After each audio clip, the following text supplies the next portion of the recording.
New Hospitals-ის რუბრიკით ვაგრძელებთ, როგორც გიხარით ჩვენს ეთერს, დავსაუბროთ კატარაქტას. კატარაქტა არის თვალის ერთ-ერთი ნაწილის ბროლის შემღვრევა, რომლის დროსაც მხედველობა ხდება არამკვეთრი, დაბინდული და ემსგავსება ნისლიან სივრცეში ხედვას. კატარაქტის მიერ გამოწვეული დაბინდული მხედველობისას პაციენტებს უჭირთ ფერების გარჩევა, კითხვა, მანქანის ტარება და სხვა ყოველდღიური საქმიანობის შესრულება. მსოფლიოს მასშტაბით კატარაქტა არის მხედველობის დაქვეითების ყველაზე ხშირი მიზეზი და სიბრმავის 51%, ანუ ნახევარზე მეტი კატარაქტით არის გამოწვეული. ამ თემაზე სასაუბრო სტუდიაში შემოგვერთა ექიმი ოფთალმოლოგი, ოფთალმოქირურგი, მედიცინის დოქტორი თამარ ცირეკიძე, რომელთანაც ბევრი კითხვა გვაქვს. თამარ, მოგესალმებით. მადლობა, რომ ხართ ჩვენთან. პირველ რიგში პროფესიონალურ დონეზე აგვიხსენით რა არის კატარაქტა და რა უწყობს წარმოდგენა კი გვაქვს. განვითარებას ხელს არის თუ არა, ეს მხოლოდ ასაკი, როგორც შეიძლება ეს ჩვენი მცდარი შეხედულება და გავრცელებული მით. კატარაქტა ეს არის თვალში არსებული ბროლის ნაწილობრივი ან სრული შემღვრევა. ნორმალურ თვალში არის ბროლი, რომელიც უნდა იყოს გამჭვირვალე. გამჭვირვალეობის გამო ბროლი ასრულებს თავის ფუნქციას. მწირი ფუნქცია აქვს ბროლს ანალიზში, ხედვის არ მონაწილეობს. ბროლმა მხოლოდ უნდა გაატაროს სხივი და გარდატეხოს. სხვა ფუნქცია აღქმა დანახვა ბროლისთვის არ არის სავალდებულო, მან მხოლოდ უნდა გაატაროს სხივი და გარდატეხოს, რომ მივიდეს სხივი თავისუფლად ბადურასთან და ლოგიკურია თუ ის ნაწილობრივ ან სრულიად შეიმღვრევა, ვერ გაატარებს სხივს და სხივი ბადურაზე ვერ მოხვდება და ვერ გარდატეხავს მას. ჩვენ სიმპტომებზე რაღაცაში საუბარში ვცადეთ ახლა, მაგრამ სანამ სიმპტომებზე გადავედოთ, რა იწვევს კატარაქტას? რაღაც შემღვრევაზე ვლაპარაკობთ. რატომაც ეს მიმანიშნებელია ჩემთვის, რომ მასზე ფიზიკური ზეწოლაც შეიძლება იმოქმედოს ზეგავლენა ფიზიკური, აი მაგალითად დარტყმამ არ ვიცი, სპორტმა და ასე შემდეგ.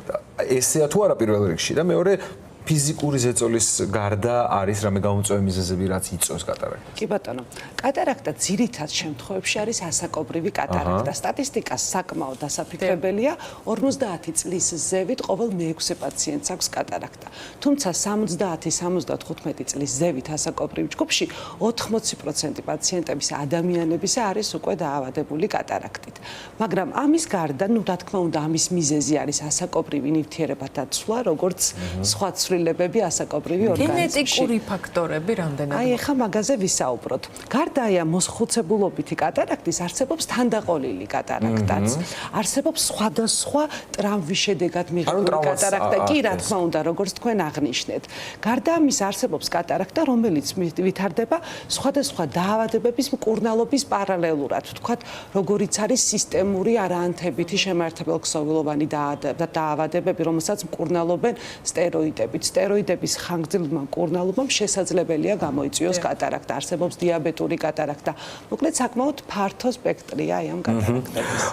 ეხლა სიმპტომებზე. ჩვენ რაც ჩამოვთვალეთ, სიმპტომები გითხრათ ცოტა რაღაც დაბრუნება, შებინდება. ეს არ ვიცი, მე მგონი რომ ყველაზე გავრცელებული ალბათ ეს არის, მაგრამ კიდევ რა, აი მე სულ სვავ თქვენს რუბრიკაში კითხვას, ეს სიმპტომები რამდენადაც ჩვენ სპეციალისტები არ ვართ, რომ არ აგვერიოს, რამეს ხომ არ გავს სხვა თვალის დაავადებებს მაგალითად და რაღაცა იგივე სიმპტომატიკა ხო არ ემთხვევა და როგორ გავარჩიოთ, როცა კატარაქტასთან გვაქვს? პირველ რიგში ასაკობრივი ჯგუფია მთავარი მაჩვენებელი იმისა, რომ შესაძლებელია იყოს კატარაქტა.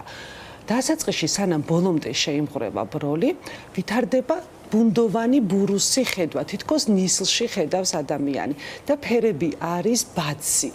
აი თქვათ, თქვენ გაგერებული გექნებათ აუცილებლად ფრანგი იმპრესიონისტი მხატვრის ესეთი ისტორია, რომელიც ხატავდა ნათელ ღია ფერებში და ცხოვრების 55 წლის ასაკში მისი ფერთა პალიტრა კლოდ მონე, რომელმაც შეიცვალა მისი. ანუ ეს რეალურია. კი, ეს რეალურია და შემდეგ 23 წელს გაიკეთა კატარაქტის ოპერაცია, ცოტა ხანს იცოცხლა იმის შემდეგ, მაგრამ ფერები დაუბრუნდა იმ ძველ პალიტრას და გამიგია, მაგრამ ასე მითურად ჟღერდა. ანუ ეს როგორც ხედავ, ისე ხატავა. როგორც კი ბატონო, როგორც მკვლევარები ამბობენ, სწორედ ამის მიზეზი ეს იყოს და ოპერაციის შემდეგ შეიცვალა, ასე დაუბრუნდა თითქოს საწყის ფერთა გამას.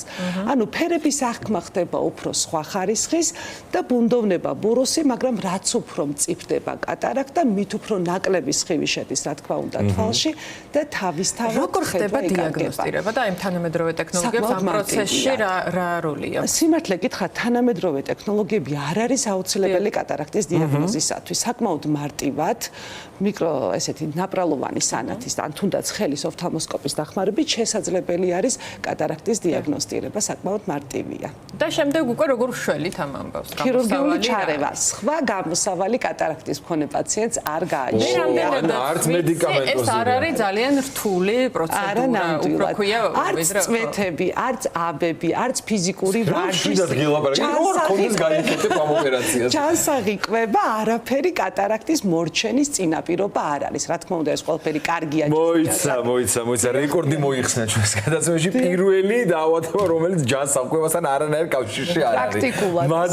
მადლობა, ესე ყველა დაავადების პრევენციის წინაპირობა არის ჯანსაღი კვება. მე ძალიან მადარდებს. ვითარდება ყველა ვარიანტი.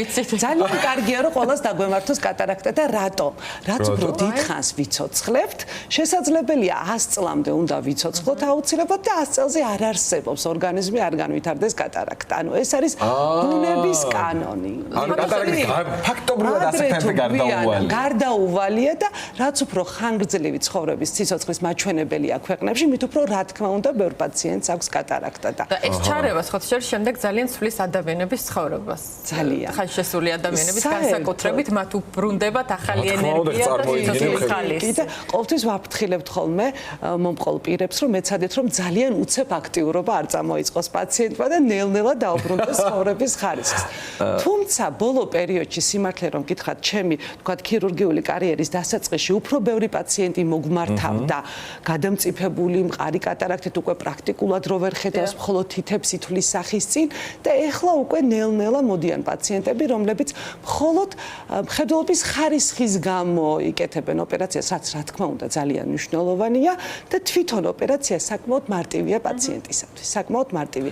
გრძელდება 5-7 წუთის განმავლობაში. 5-7 წუთი. კი ბატონო, ადგილობრივი გაუტკივარებით, არც ნემსი არ უკეთდება პაციენტს, არც ზოგადი ანესთეზია. როგორ გამოიყურება თამარ ეს პროცესი, ანუ მარტივად მინდორინა შრის ამ მყარ ბირთვს შლის ულტრაბგერა და ვისრუტავთ აი ამ დაშლილ ნაწილაკებს. როდესაც სანაცვლოდ ინერგება უკვე ხელოვნური ბროლი, რომელიც არის შეკუმშული და მცირე განაკვეთიდან ჩადის თვალში. როგორ ხდება ამ ბროლის შერჩევა? კი ბატონო, დავასრულებ, რომ ეს არის წინაპირობა იმის, რომ თვალს ნაკერიც არ ეტება. იმდენად მცირე განაკვეთი კეთდება, რომ თვითგერმეტიზაციას განიცდის ეს განაკვეთი და ნაკერის დადების საჭიროება არ არის. ხოლო რაც შეეხება ბროლის შერჩევას, ეს აქ უკვე გვეხმარება ის თანამედროვე ტექნოლოგიები და უახლესი აპარატურა ჩვენს კლინიკაში, რაზეც თქვენ მკითხეთ. გაჩნია პაციენტს როგორი დიაგნოზი აქვს. დამოუკიდებლად, როდესაც აქვს პაციენტს კატარაქტა და არა აქვს ასტიგმატიზმი, შესაძლებელია გადაინერგოს ჩვეულებრივი ბროლი, არა ასტიგმატური კომპონენტით და პაციენტს შორმანძილზე აქვს ძალიან კარგი ხედვა და ახლოს სჭირდება სათვალე. მე მგონია, რომ მე რატომღაც ჩემი გარემოც თუ ვიხელმძღვანო და ვიმსჯელებ, ასტიგმატიზმის არ მქონე ადამიანი მეჩერე არ მინდა. არა, გაჩნდა ხარისხს.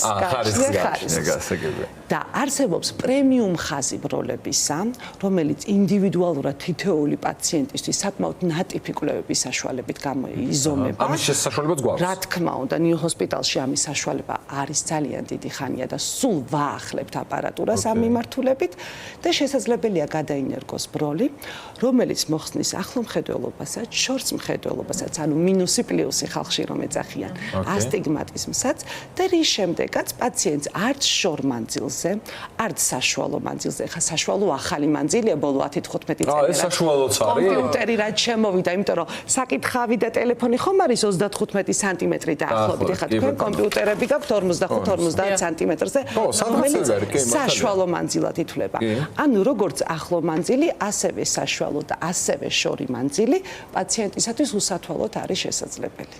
მოკლედ, ასორტიმენტი ფართია. მე მაინტერესებს აი გარდა იმისა, რომ ოპერაციის შემდეგ რაც ასე გააბედნიერებს პაციენტს, მან თქვათ იმდენად არ უნდა დაიტვირთოს თავი რაღაცა გარკვეული დროის განმავლობაში, კიდევ რა რეკომენდაციებს აძლევთ ასე? ანუ ჩვეულ ცხოვრების რებს უბრუნდება? საკმაოდ მარტივია რეაბილიტაციის პროცესი, რასაც მკაცრად ვეუბნებით პაციენტს არის, რომ ერთი კვირის განმავლობაში თვალში არ უნდა მოხდეს მტვერი.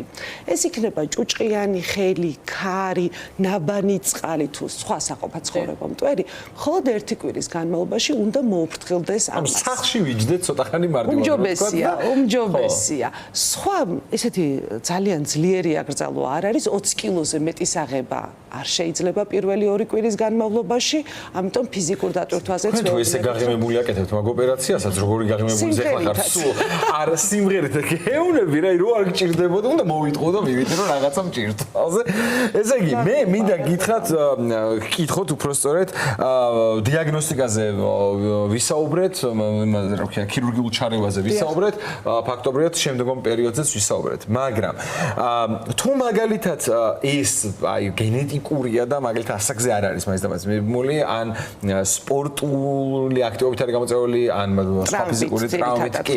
აქ რამე სხვაობა გვაქვს ჩარევაში? ჩარევაში არის ძალიან დიდი სხვაობა ტრამვის შემთხვევაში, იმიტომ რომ ტრამვის შემთხვევაში გააჩნია ტრამვის ხარისხს, ხო მეთანხმებით, ხორულია ტრამვა, ღია ტრამვა, სხვა ნაწილებიც არის დაზიანებული თუ არა, უკვე მიდგომა არის ძალიან ინდივიდუალური. ტრამვულ თვალზე შესაძლებელია ვერ მოხერხდეს აი ამ მაღალტექნოლოგიური კვლევების საშუალებით პრემიუმ ბროლის გადანერგვა. ხოლო რაც შეეხება თანდაყოლილს არა გენეტიკურს, არამედ თანდაყოლილ კატარაქტას, რომელიც შესაძლებელია მუცლად ყოფნის პერიოდში სხვადასხვა ვირუსი თუ აქვს გადატანილი დედას, ან დღენაკლი, არსებობს ბევრი წინაპირობა იმისა, რომ შესაძლებელია იყოს თანდაყოლილი კატარაქტა. აქ უკვე უმნიშვნელოვანესია დიაგნოზის სისწრაფე.